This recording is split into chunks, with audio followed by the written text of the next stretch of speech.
I'm very proud to announce Dr. Lindsay. Um, she is an academic specialist at Rush University. Dr. Lindsay works primarily with medical students and other students who have late diagnosed ADHD. In her private life, she's an ADHD and executive dysfunction coach. And she also teaches courses and offers professional development for teachers in her community. And her background is in education rather than in medicine. And her own diagnosis of ADHD in her 40s put her on the road to figuring out how to help neurodivergent people learn and thrive. And uh, she also has an MST in education, and she's a certified ADA coordinator through the Great Plains ADA Center at the University of Missouri School of Health Professions Disability Studies and Policy Center. My name is Shannon Lindsay, and my pronouns are her. I am white, middle-aged. I have glasses and curly brown hair, and as you can see from my slide, I have a master's degree in education, and then I am also an ADA coordinator. So let's get started. Okay, so here's my introduction again.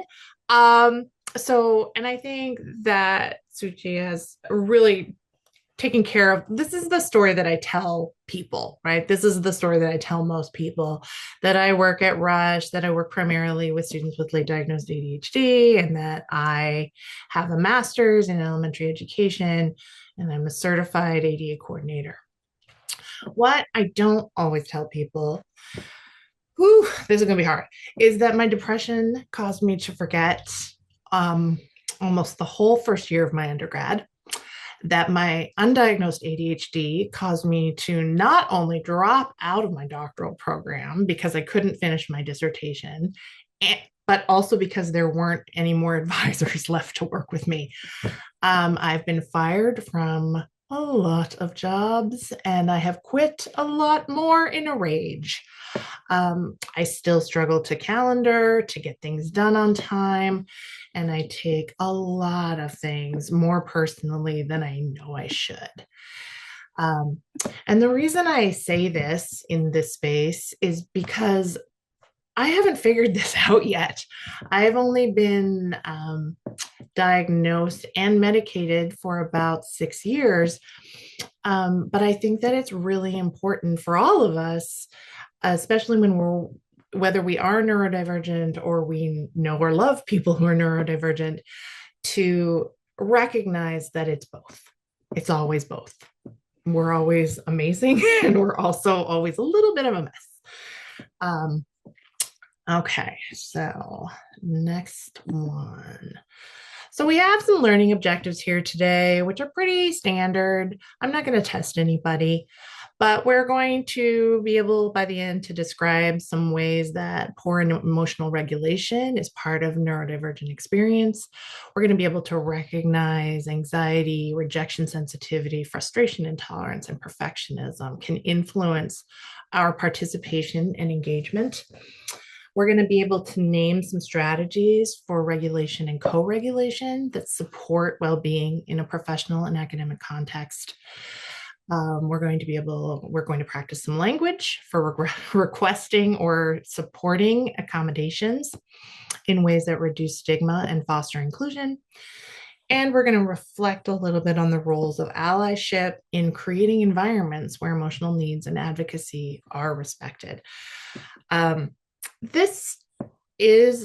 I work a lot with professionalism in the context of neurodivergency because it is a little bit difficult for many neurodivergent people to meet the sort of standard criteria for what is professionalism. Okay, so in the next slide, thank you. We want to talk a little bit here about disability versus neurotype.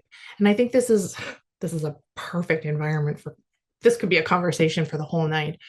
So a neurotype is the way that one thinks or processes information, and we all have one, regardless of whatever our diagnosis might be. And generally, how this is framed is that someone who meets milestones consistently with others in their culture is considered to be neurotypical. I think this is fascinating because it's others in their culture. So, my particular neurotype is divergent because of the culture I live in.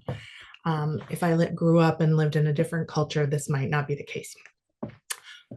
There is a social construction of disability, and many in the neurodiversity community do not consider different neurotypes to be disabilities, but instead to be different ways of seeing, perceiving, and acting in the world.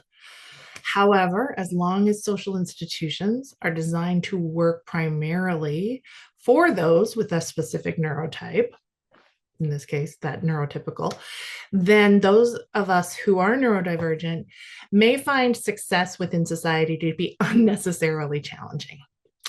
This is why we often think of neurodivergent people as disabled. And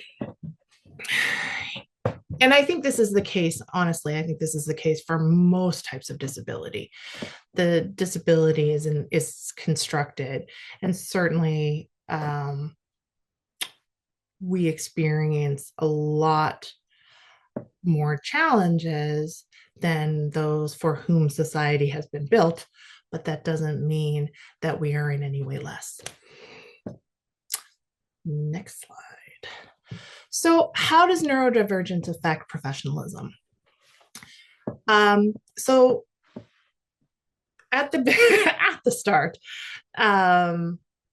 most ADHD, autism, depression, most of the conditions that sort of fall under the neurodivergent umbrella, many of them are neuro developmental disorders.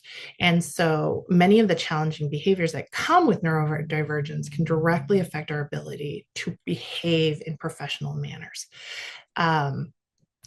All of these, anxiety, depression, autism, ADHD, affect the executive functioning skills in the prefrontal cortex.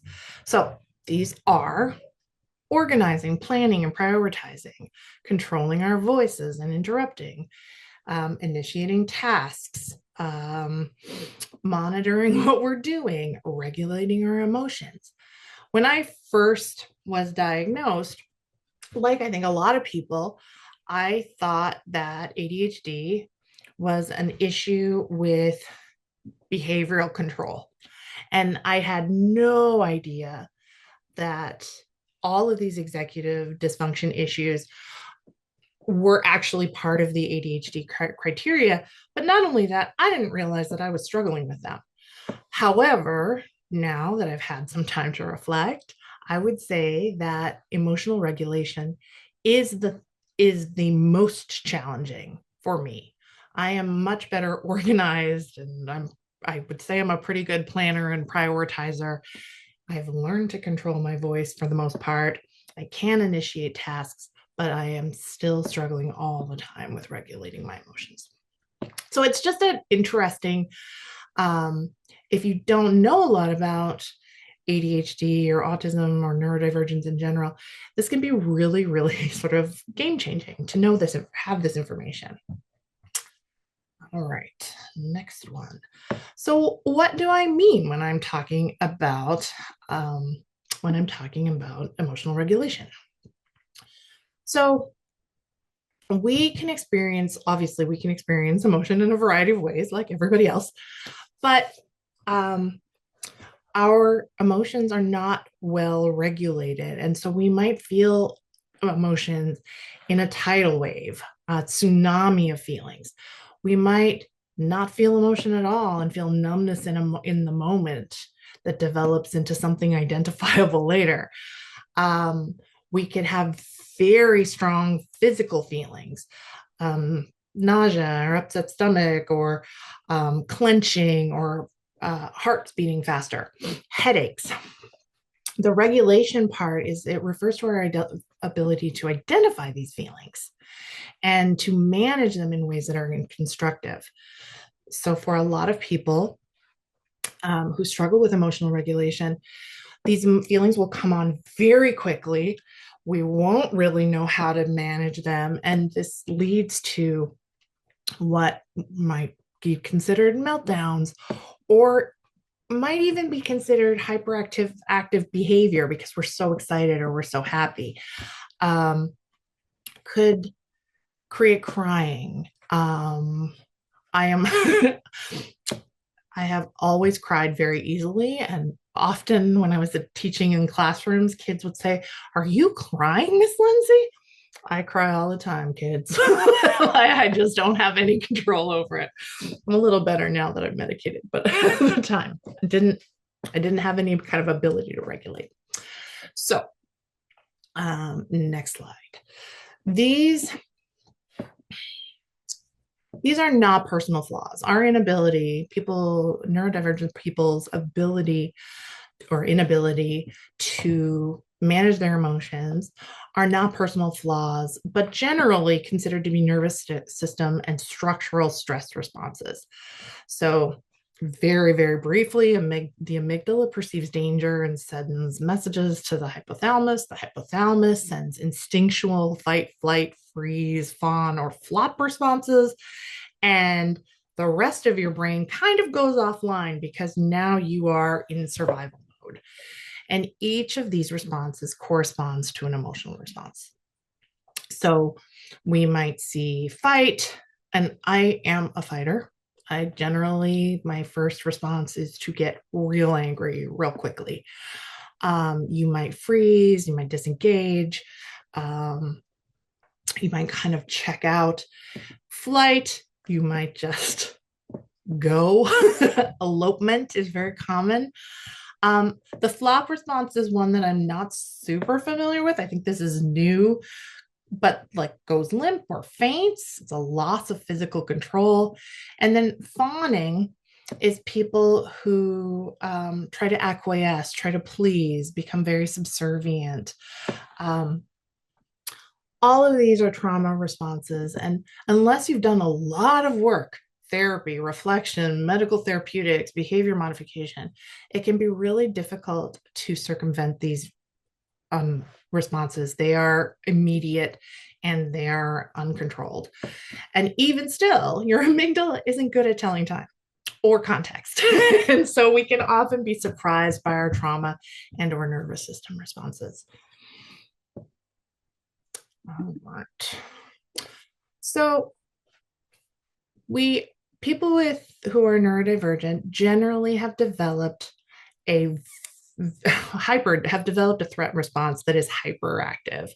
And this means that the neural pathways that direct responses to physical stimulation have been reinforced over time, and we respond quickly to perceived emotional and physical threat without kind of the rational evidence to back that up.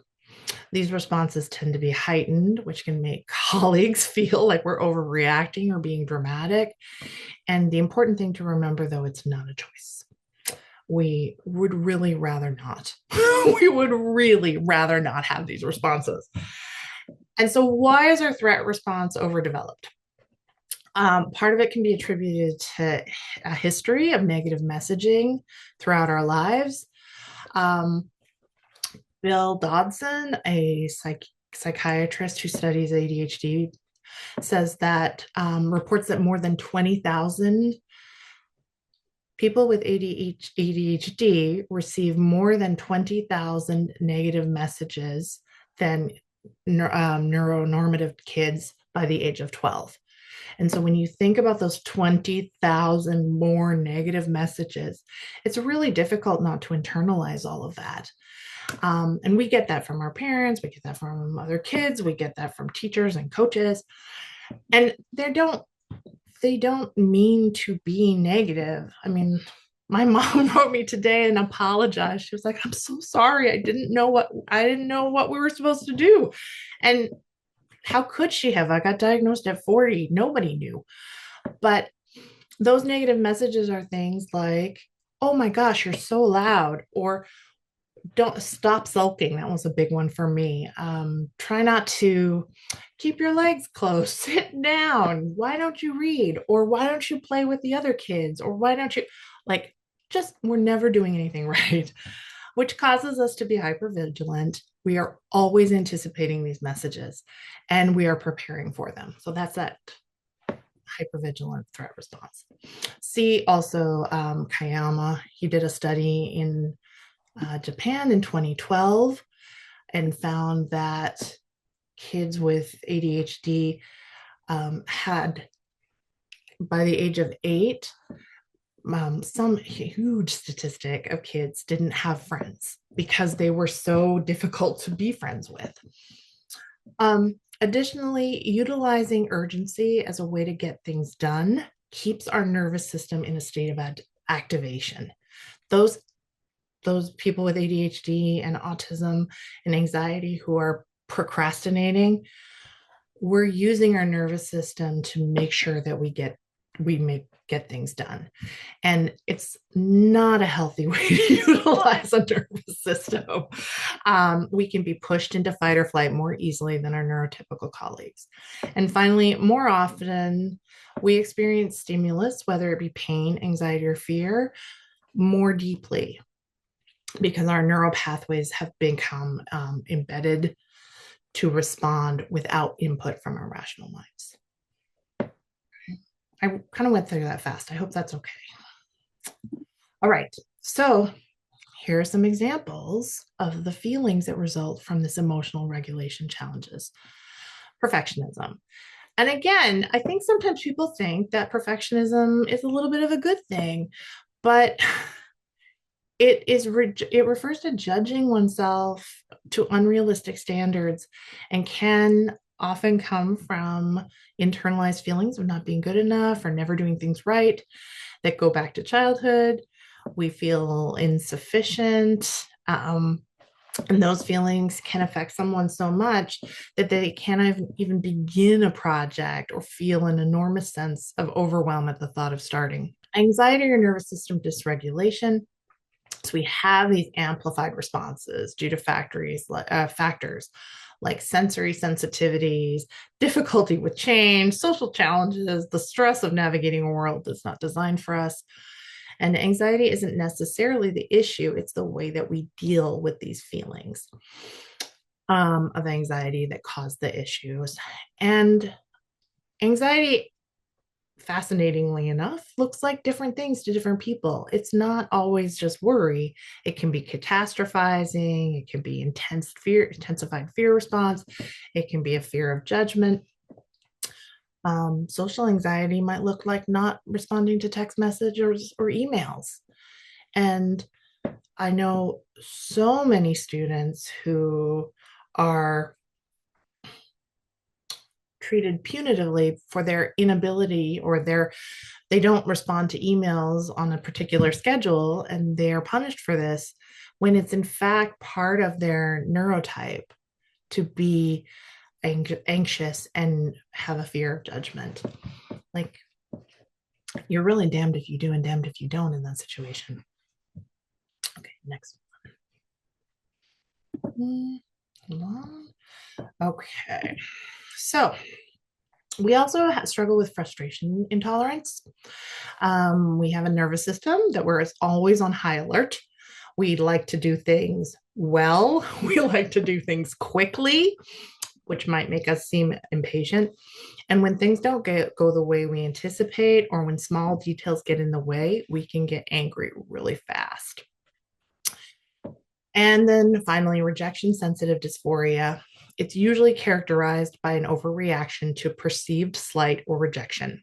It has specific triggers and it might create that tsunami of emotion that leads to tears, anger, or emotional shutdown.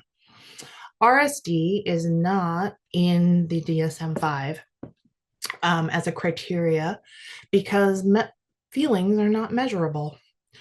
And Dodson, again, he says that in his career, he said that 90% of the people that he has worked with who have ADHD experience RSD to a crippling degree. There are medications that help with it, and there are like therapeutics, but if it's not part of the criteria, then people don't know to treat it. And so you end up sort of with a reputation of being a person who flies off the handle, gets angry too quickly, or, you know, is cries in meetings. And you become someone who seems very unprofessional, even though this is part of your neurotype. Um, all four of these particular um, elements of feelings that result in emotional regulation challenges, all four of these look really unprofessional according to most professionalism standards. And what I have found while working at a medical hospital is that the standards of professionalism in medicine are so stringent and so strict that it almost causes the problem. Students become so anxious about not being professional that they end up being kind of less professional or looking less professional. Okay, so why is this important? This is an example of a neurodivergent works cycle. So you start with sort of this internalized idea of perfectionism. I have to hold myself to a higher standard. I am not as good as other people, and so in order to belong here, I'm going to be perfect. No one ever asked for perfect, so you overcompensate. You feel as though you need to be perfect. No one expects this. You overwork yourself. Then you get feedback, which we all get feedback all the time. And even kind feedback, our nervous system reacts as though it's under attack. And now RSD kicks in, and everything, the whole project is garbage. You're garbage. I shouldn't even be in medical school. And I see this all the time. This is just an ongoing cycle. Do it again. And so what we want to keep in mind, whether we are mentors, whether we are physicians, whether we are teachers, whether we are students, is that we have to notice this. It has a huge impact on our work and the way we work with others. And so as a person with ADHD, I have to be able to reflect a little on myself and say, like, uh-oh, am I trying to be perfect here? What's going to happen if I continue sort of down this road? But people in our lives also need to recognize that this is a cycle that's really difficult to break, and that, again, we're not doing it on purpose. This is lots of stuff. So these might show up in a professional setting. Perhaps you overhear a coworker muttering under their breath, or see them rolling their eyes about something that seems insignificant. Maybe they have an over-the-top reaction to being interrupted mid-task. Maybe they slam cupboard doors. This is an inability to restrain themselves from expressing frustration.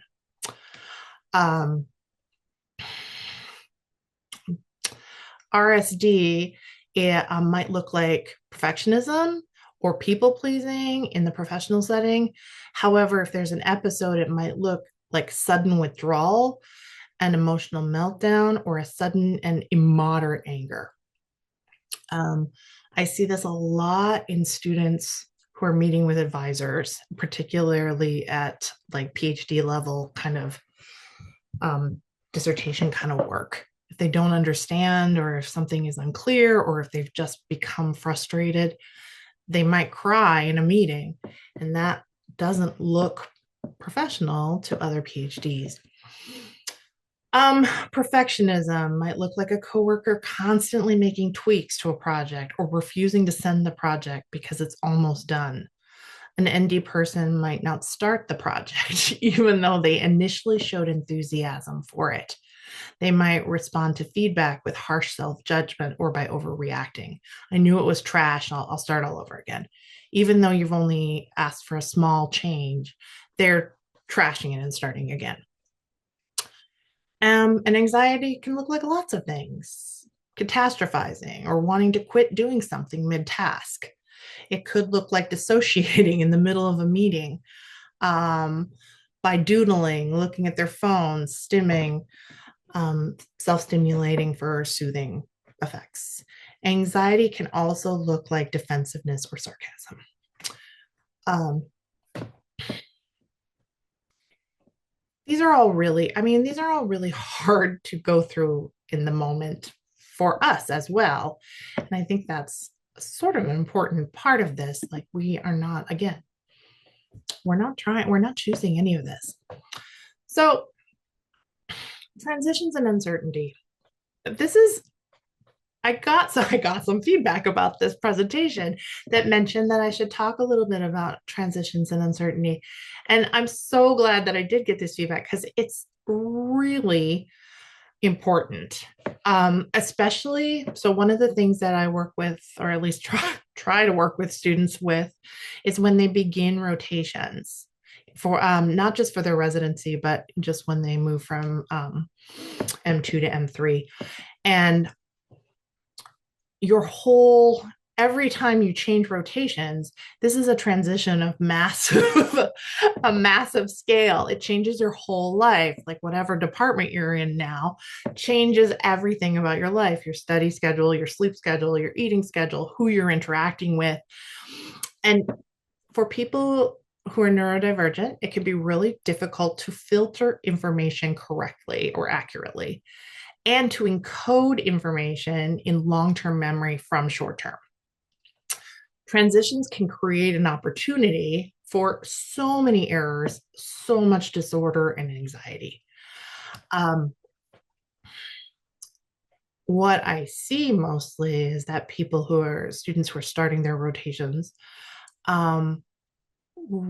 try very, very hard to manage everything and generally do okay, but you can't learn when you're exhausted and anxious.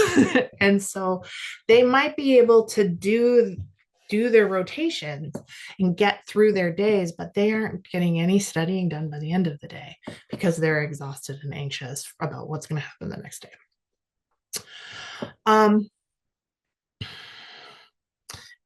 Many ND people have thinking that is considered to be very black and white or all or nothing.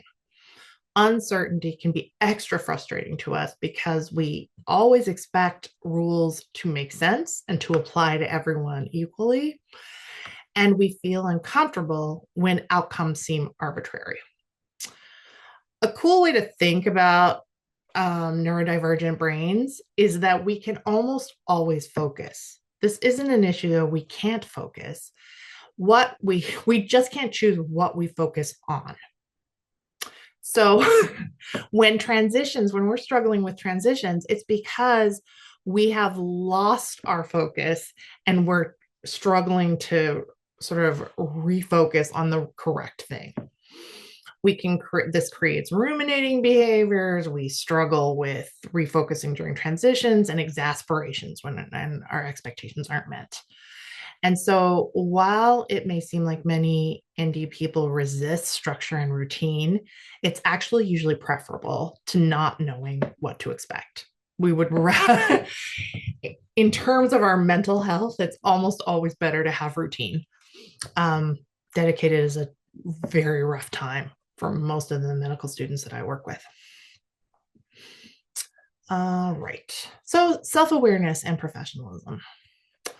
How to be more professional. It's just 2 easy steps. One, when we're talking to students about professionalism or neurodivergent people in general, understand the expectations. The expectations for what professionalism means at your institution should be clear, and you should understand those expectations. And the second part is to be self-reflexive about the way that your behavior is perceived by the people around you. So even if you feel misunderstood, we still have to recognize that the people around us are have an understanding and that could be wrong, but they are understanding us in a specific way. So we have to be really sort of reflective about that. And so these tips for being more self-aware is to ask clarifying questions of others before you go into a new situation. What is expected of me? What kind of shoes am I supposed to wear? How long am I supposed to take for a break? Is there a place where I can sit and refocus? We need to ask these questions ahead of time. Think about the way you are presenting yourself. Do I look and sound like other professionals I know? This is a bit of a sticky wicket to me, because for the most part, I'm not very interested in looking or sounding or being like other professionals I know. However, there is benefit to that. And I think that in a profession like medicine, the benefits are much more apparent. They work out for you in much more often and in much bigger ways than in teaching, where like you're allowed to be a little bit of a weirdo. You need to use your resources. Talk to the people you trust. Ask them questions. Is this a professional looking hairstyle? Can I get away with wearing this sweatshirt at work? And be honest about your challenges. This is the piece of advice I think that I give to students the most, and that is leaning into some of your impact. So I know I interrupt sometimes. I'm working on it. I, for instance, am bad at calendaring, and I often make mistakes when I'm left to my own devices. Like wrong time zone, different, I'll put AM when I mean PM, all kinds of calendaring mistakes. So I'll tell people, this is an area in which I struggle, and I've never had anyone refuse to do the calendaring for me. I say, oh, it's not something I'm very good at. And somebody always says, oh, I'll do it for you. Great. You do not have to disclose your diagnosis to be this transparent. All you have to do is admit that you are working on something. And most people are very happy to help you with that. So, when you are honest about traits you want to improve, that transparency can not only be disarming for others, it can even bring people closer to you, right? Like, oh my God, me too. Right? And that's what you want. You want people to be attracted to your personality. Yes. So literally asking about hair and shoes. Someone asked me how to use a pager. Like, I don't know how to use my pager. What am I going to do when I start? And I said, I don't know. I've never used a pager in my life. Who can we ask? So looking for your resources. Who do we know that will tell us how to use a pager? So like so many things that I don't do attendings, do residents. Well, I guess residents must have thought of this when they were there, but why aren't we being nicer about this? Okay. How to identify if you've been triggered? So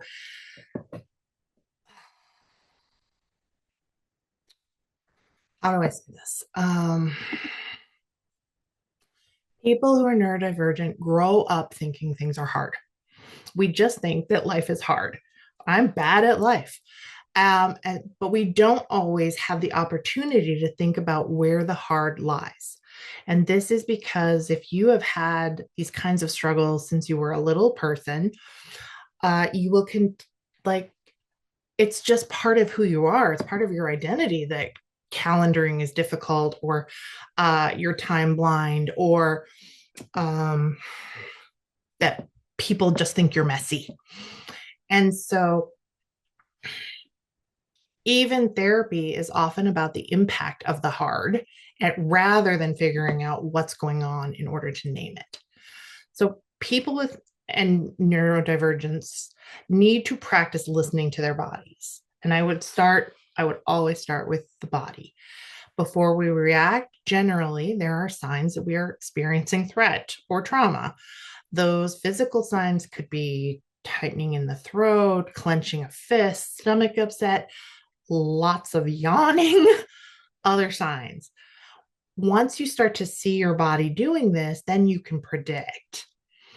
The signs are not always physical. For example, a neurodivergent person who's dialed into their neurodivergent experience can often identify when their reaction does not match the situation. So, for example, noticing that the hurtful way you're talking to yourself is not justified by the mistake you made. I learned this phrase, this acronym HALT, from substance use counseling. And HALT stands for hungry, angry, lonely, and tired. If we are one of those four, and I think this is true for humanity, if we are hungry, angry, lonely, or tired, we are going to be more likely to overreact. We're going to be more likely to struggle emotionally. We're going to be more likely to engage in behaviors that we are not proud of. So there's the two parts, right? Checking in with your body. How is your body feeling? And then checking in with your behaviors. Are they justified by the experience you've just had? Okay. So how to self-regulate in the moment? For the most part, you can do any of these in any place. So deep breathing exercises like box breathing. So that would be in for 4, hold for 4, out for 4, hold for 4. And you can do this series a couple of times to soothe your breathing. Sour candy just shocks your system. And I am not talking about Sour Patch Kids. I'm talking about warheads, like something very powerful, strong.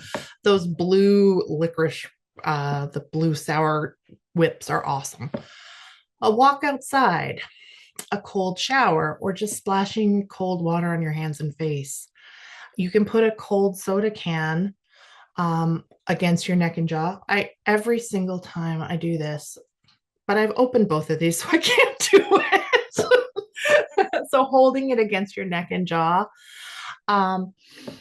to stimulate your vagus nerve, shaking your arms or hands. I do this all the time when I'm starting a presentation. A big drink of water or grounding exercises. I have an example of a grounding exercise. 5 things I can see.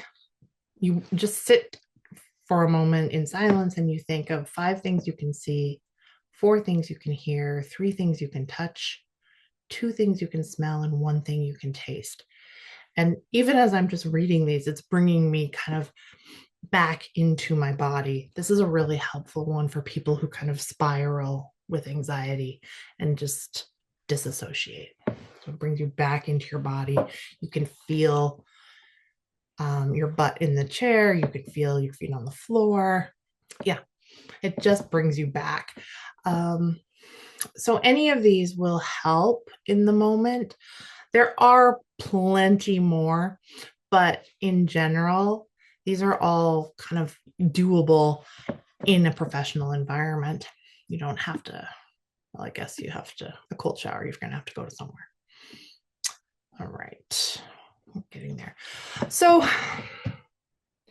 this is where we get a little bit into, we're starting to move into allyship, but we need to give ourselves grace too. So we have a responsibility to show professionalism, not just to our patients and to our coworkers, but also to each other. And sometimes this means that we need to behave professionally, even when someone we work with does not seem to meet the standards that have been set by our institution. And this is just a part of caring for others and supporting the community of learners that we are all involved in. Being professional is showing grace to people who need it, even if those people are our colleagues and fellow students. Just as we are trained to understand that our patients are often nervous or scared, sometimes there are reasons for our coworkers' behaviors that we aren't aware of.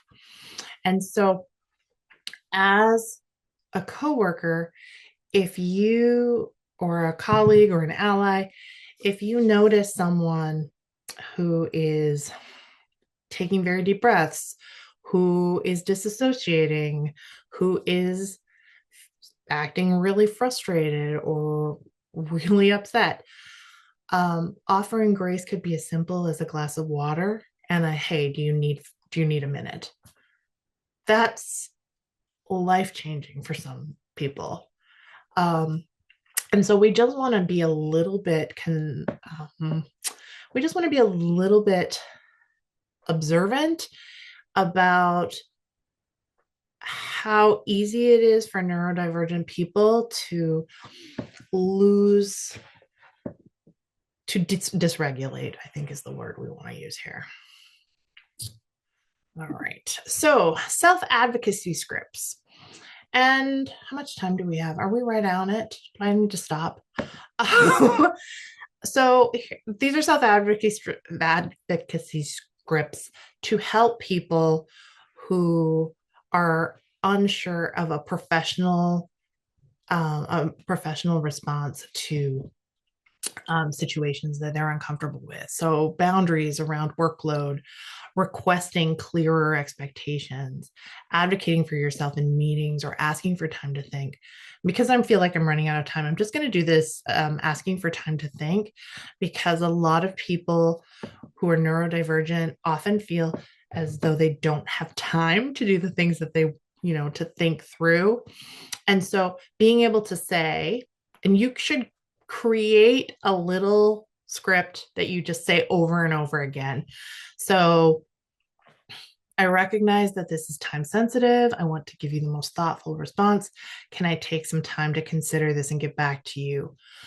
I worked with a resident who was really overwhelmed by the number of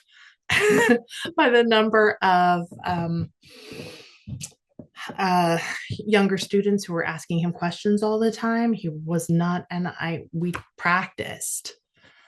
This is a really important question, and I want to get the answer right. Give me 1 second to think through what I want to say here. And we practiced it until he could say it all the time. And of course, he's a doctor. Nobody wants him to give the wrong answer. So he was he was able to sort of use that to his own benefit. We have more time than we think we do, and you take it if you need it. And so this is, I think, yes, we're almost the last slide here. So we just want to talk a brief second about disparities in gender expectations, because the social acceptability of emotional responses are deeply gendered. And it's very common for people who present as women to be expected to express emotion through vulnerability, i.e., crying, and for men to express emotions through power, i.e., anger. However, when it comes to professionalism, men's and women's emotional reactions are interpreted very differently. And so we kind of just, again, as allies, as mentors, as people who work with students, we want to be able to recognize that these neurodivergence does not care necessarily about gender, and we are going to see a range of emotions regardless of gender, and that there is going to be shame and stigma on the part of the person who's experiencing it regarding their responses. Okay, one last thing. This is my shameless self-promotion part. So I work with students, residents, faculty, and staff to improve executive dysfunction issues, develop organizational and time management strategies, achieve better self-efficacy.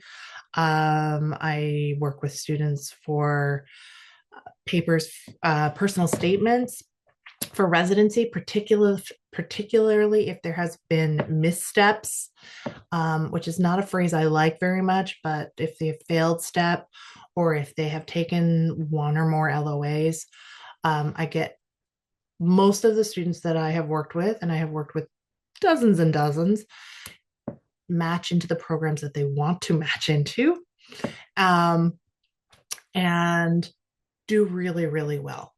And it's, for me, without giving it all the way, it's really, I really work with students to make sure that their values come through as opposed to the mistakes that they may have made.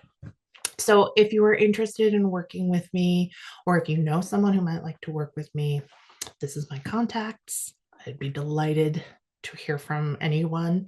And I offer a discount for anyone who is in medical school because you don't have any money. And that is all I've got for my presentation today. I do have a sheet. Okay, so how can I wrest control from you, Suchi, or should I just send this to you? I have a sheet, like a worksheet. I thought if we went into breakout rooms, we could do this little worksheet. Does anyone have any questions while we're waiting? Oh, yes, go ahead. Audience comment. When you say professionalism, it's not just the work environment, it's daily life environment. I think the world as a whole is geared towards neurotypical brains, and these tips can apply anywhere. Looking back at my life, I can look at the behavior I exhibited as a child, where I was obedient and did well in school. I was the perfect child. Those were typical signs of neurodivergence, but it was totally misinterpreted and taken the other way.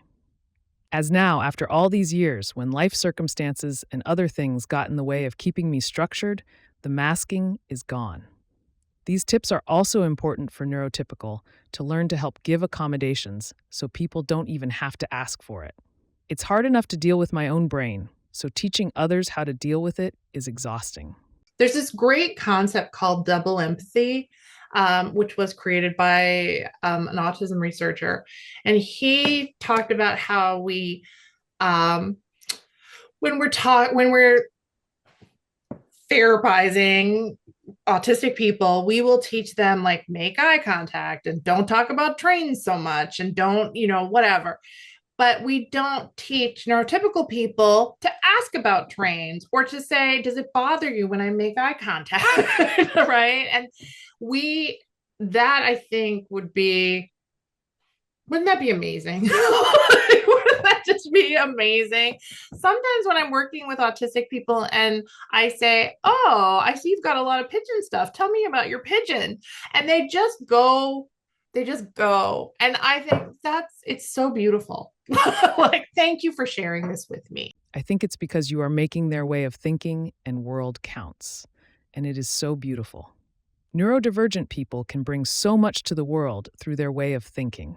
Many people think that in the medical field, you cannot possibly be autistic or ADHD and be so high functioning, because how can that be?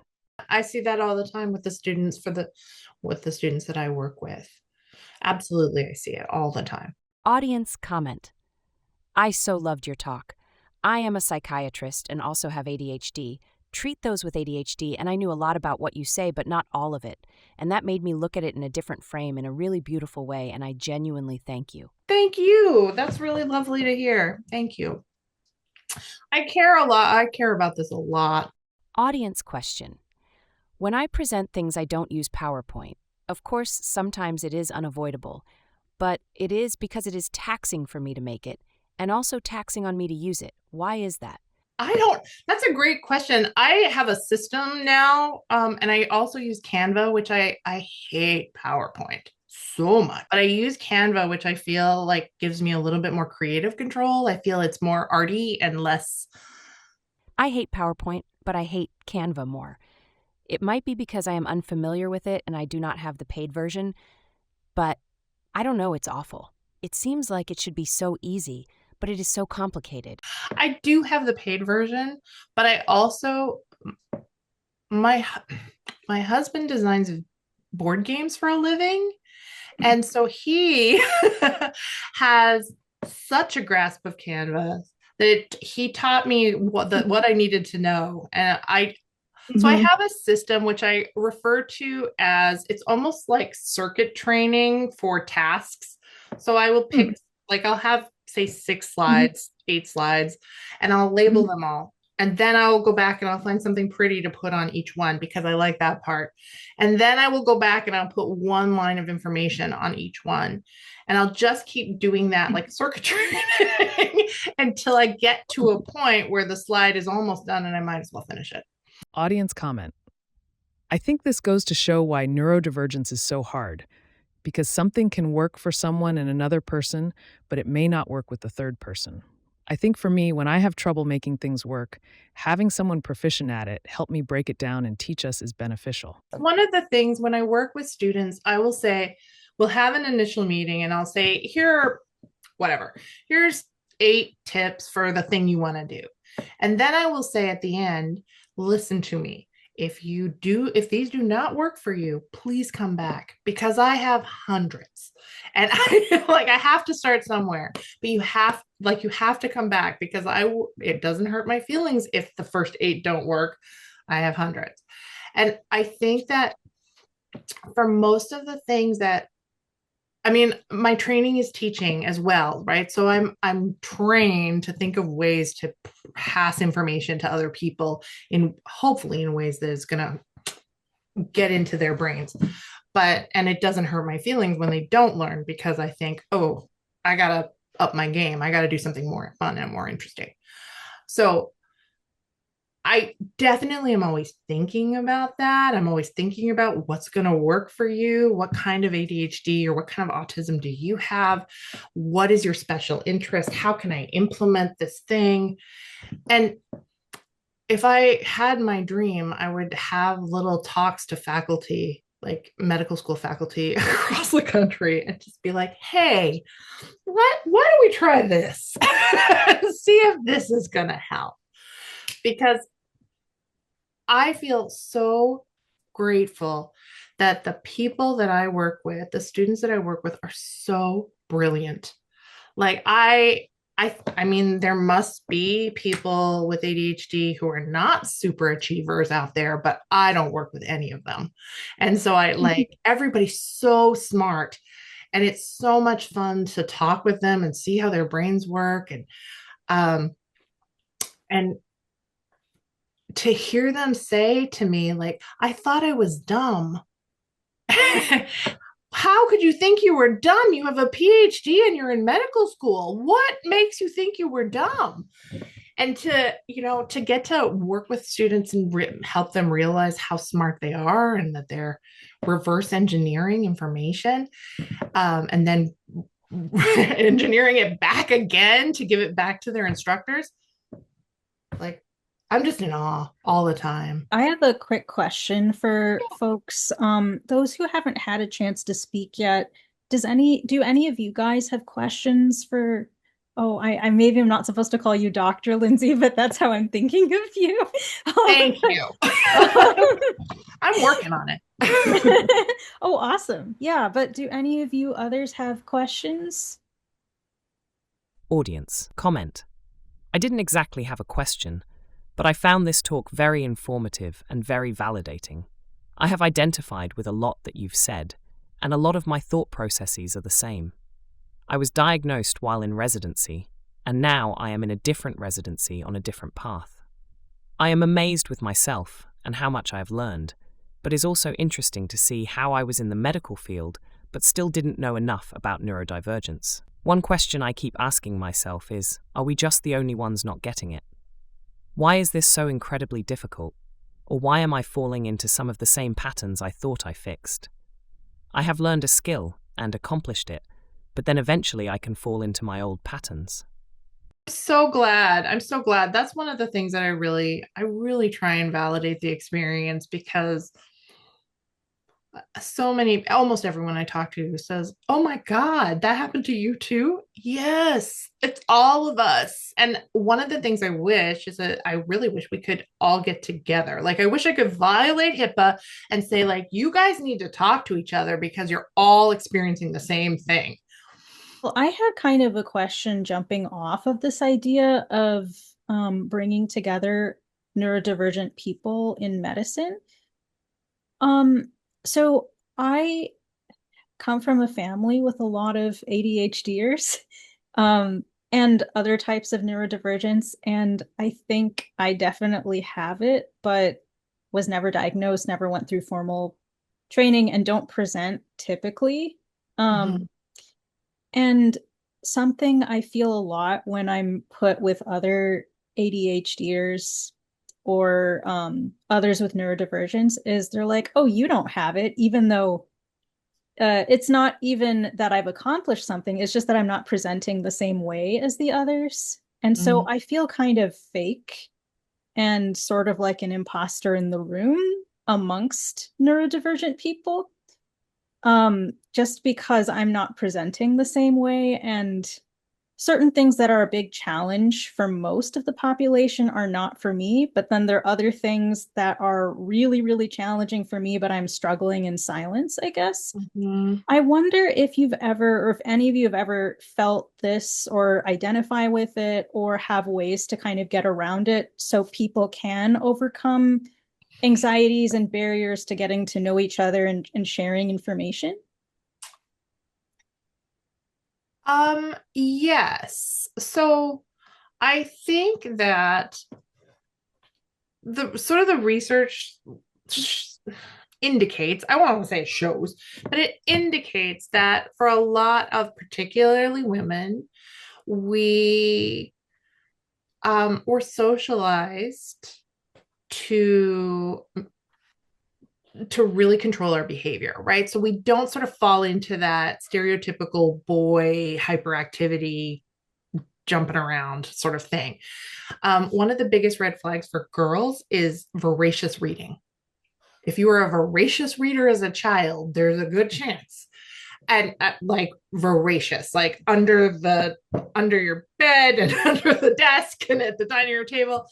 Um, and so there's the research is sort of indicating that what happens is that we get to a point, we hold it together, we manage our behavior, it's much more important for girls to sort of um, be subservient, to just do the things that we're supposed to do.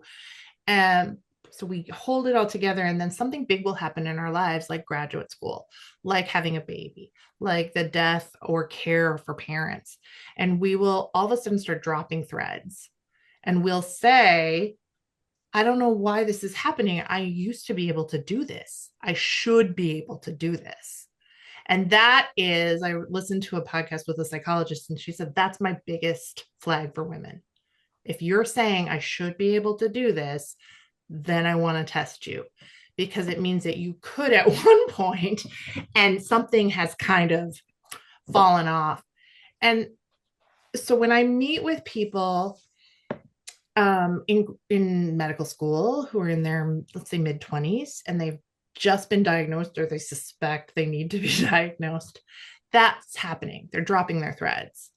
And it happened to me at 38. And I said, I don't have ADHD. Look at me. I'm taking 3 programs at one time at university. So I did I was doing my PhD work, a master's degree in gender studies, and an undergraduate degree in special ed all at one time, because they told me I could get free classes if I taught. So I was teaching too. That, my friend, is a red flag. But I didn't know that. And so, like, when you start talking to women, particularly women, and saying, what was it for you? When did you know? What was like, that's when the mask starts to drop, right? Like, oh shit. Oh, and then it starts to kind of fall, like this whole idea crumbles of who you're supposed to be. And so when I get people together, I see them instantly kind of connecting because we communicate similarly. We generally tend to have we hop, our conversational style is hopping around. Um, we do this penguin pebbling thing where we give each other little pieces of information like treats. And I don't know, like, you probably do those things. You just might not be as um, gregarious as maybe some of us. Because if everyone in your family has ADHD, that's a lot of gregarity to compete with.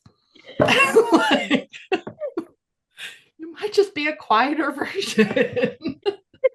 So I see a lot of raised hands, and Mm. our time is up. So I'm going to stop the official kind of recording. Feel free to hang around and continue the conversation because it's a very rich one.